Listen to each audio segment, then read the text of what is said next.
Hello, Happy New Year, all that good stuff. The last time I recorded a toy review for you guys, it was early December. You've seen it not that long ago. It's now, hi, as I record this, it is the 28th of December. And we are going to open this bad boy. Now, the layout for this is a little different because it's just the best lighting I can muster in the accommodation I'm currently in. Well, that helps a little bit. So we'll have a look at that. But the reason why we're doing M.O.D.O.K is because, like I said, I had him to open whilst looking for my white whales of the No Way Home Builder figure Armadillo set. Found them. J. Jonah Mother Loving Jameson completing the Armadillo set. And bonus figure integrated suit Spider-Man completing the entire set. So, review for him, review for Armadillo in the whole wave, coming very soon.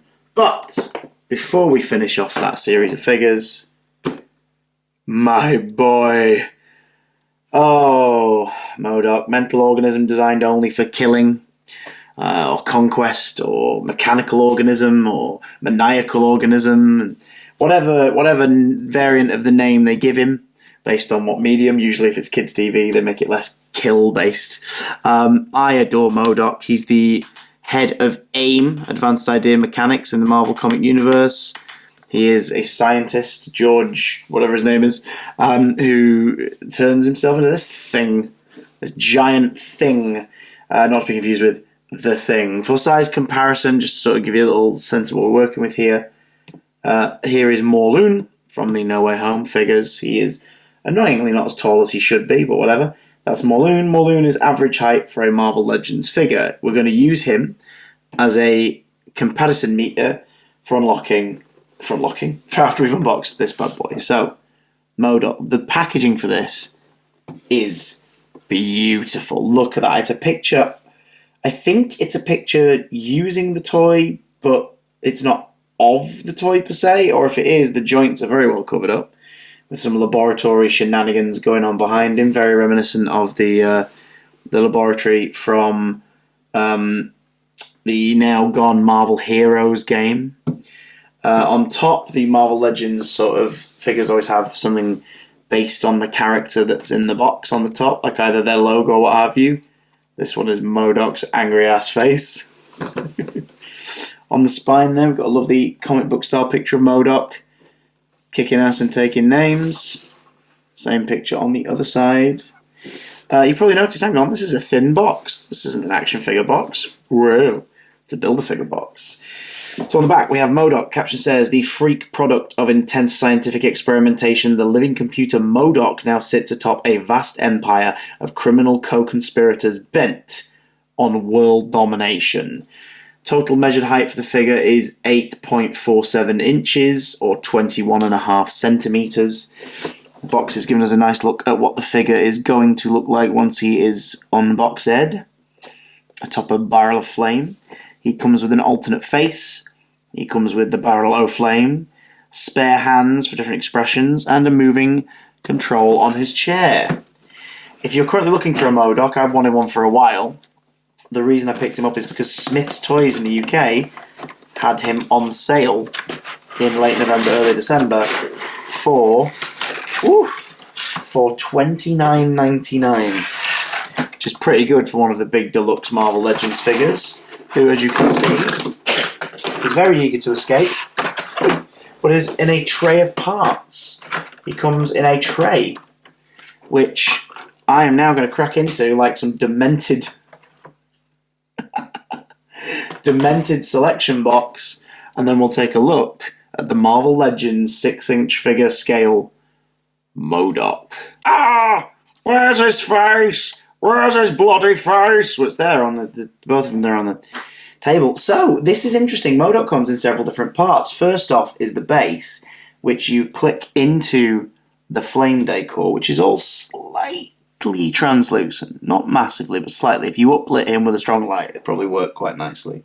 Actually, let's see what it looks like with the Metaphyllome. Let's see. Yeah, okay. So if you had him on a shelf, like a glass shelf, and you lit him up from the bottom, That was pretty good. Or if you somehow have a very flat light. So that's quite cool. Then this piece connects. Zoom in, make it easier for everybody. Then this piece connects. So make the base, and then that's there.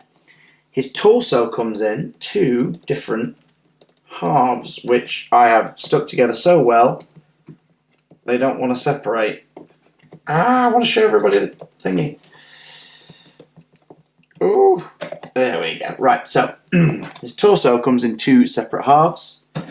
One is the front one, which you have to attach the legs to.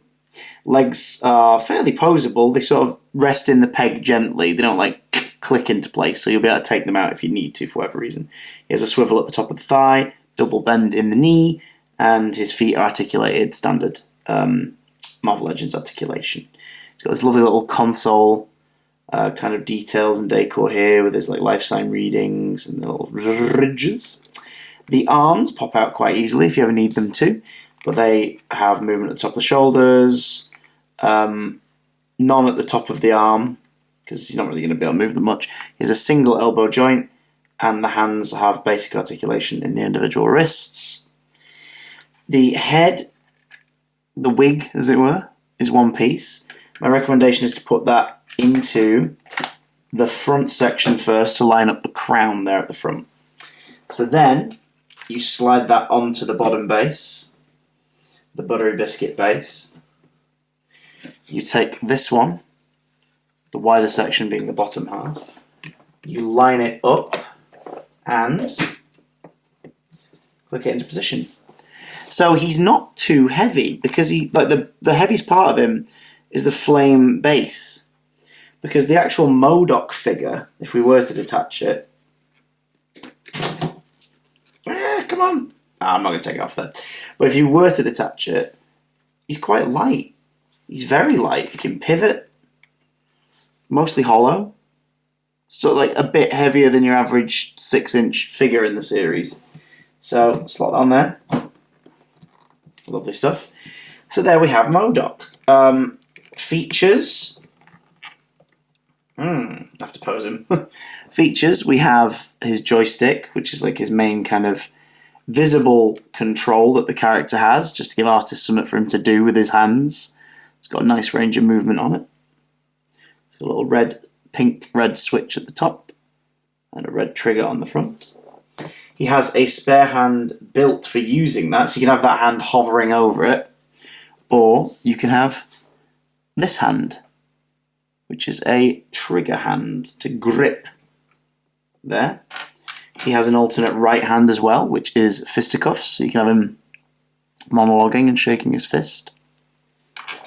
And of course, he comes with two different faces.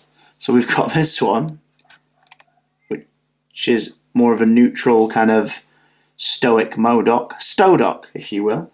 Both the heads have got this lovely purple connecting bit to make it look like it's part of his crown, with a red sort of diamond or laser sight in the middle, and his pearly white eyes. There's some great sculpting there. What a gnarly looking face. That looks horrible.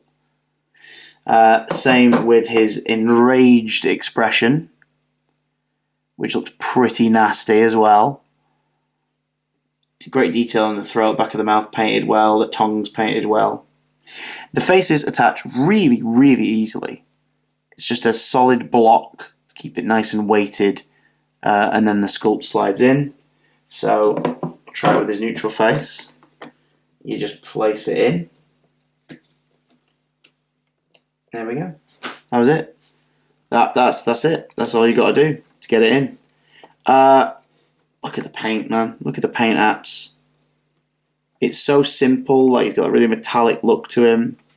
The skin tone is fantastic. For height comparison, here's Morlun again. So he's towering fairly well over any Avengers or Iron Man, whoever you want to have faces the might of A.I.M. He's towering over them quite a bit, which is good. Shall we see what he looks like in display mode? Look at this beautiful, scary, chunky boy. He looks so good. As you can imagine, M.O.D.O.K is more of a display piece. It's not like you can have him in many particularly complex poses. It's not like he's going to be flying around your displays or suspended like in the middle of a cabinet floating per se, although of course because you can remove him from that very bottom base, you could do that if you wanted. But doesn't he look good? For 30 quid, it's essentially, let's turn that around so he's not too, the weight distribution's a bit weird.